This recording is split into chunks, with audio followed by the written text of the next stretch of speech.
9 years, 3 investigations, over 5 top officers, and we still don't know who killed Arushi and Hemraj. No one knows what happened on the intervening night of May 15th and 16th, 2008. We tell you why. Most of the evidence was corrupted or polluted because of mishandling by the UP police. They knew that conviction in this case would be very tough. It was a lower court that on its own decided to convert the closure report into a charge sheet, then frame charges and finally convict the Talwar couple. Because CBI also believes that the kind of evidence that they had, they can't sustain this case for a long. There are no eyewitnesses in this case. The chain of event is abrupt and it ends abruptly. The UP police was the first team to reach the murder spot. Incidentally, the cops made a mockery of the crime scene by not maintaining its sanctity. People were allowed to walk freely in the Talwar residence. In fact, the main suspect, Hemraj's body, was found only 24 hours later. When CBI took over the case on the 1st of June 2008, they completely rejected the honor killing angle, which was first proposed by UP cops. The team led by Arun Kumar could never prove that outsiders had the evidence. Now, tests on domestic helps remained inconclusive, and CBI was forced to file a closure report on the 29th of December 2010, which the court rejected, seeking a fresh trial against the parents. Soon another CBI team took over, which discredited all the findings of the previous team.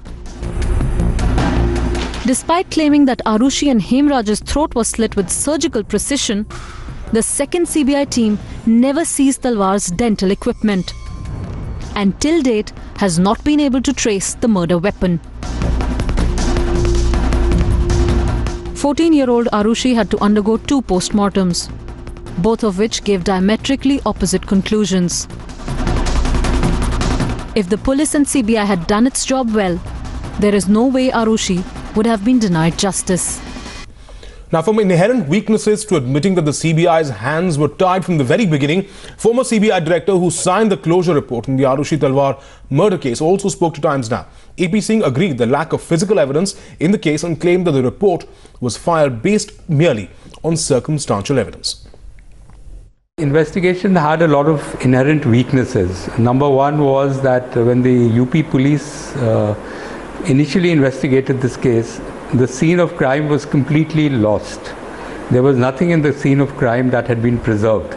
So CBI actually started the investigation with their hands tied behind their backs. Now after that, we had no physical evidence to show us how these murders took place. There were no weapons recovered from the scene of crime. The entire case was based on circumstantial evidence. Till 10 o'clock at night, the Talwar seemed to be one very happy family with photographs being clicked all over. And between 10 and 1 o'clock, we actually don't know what happened in that house because according to the post-mortem reports, the murders took place between 12 and 1 that night. So what happened between 12 and 1 at night was pure conjecture. The evidence against the servants was found to be extremely weak, and we had negated that the involvement of the servants. So that basically left the Talwars, and so the investigation concentrated on the Talwars. It was never a watertight case because that is why we filed a closure report. If it had been a watertight case, why would we file a closure report? But I think it was more on the court also relied on the circumstantial evidence. But in the end of the day, a case has to be proved beyond all reasonable doubt. And I think that beyond all reasonable doubt was not present in this case.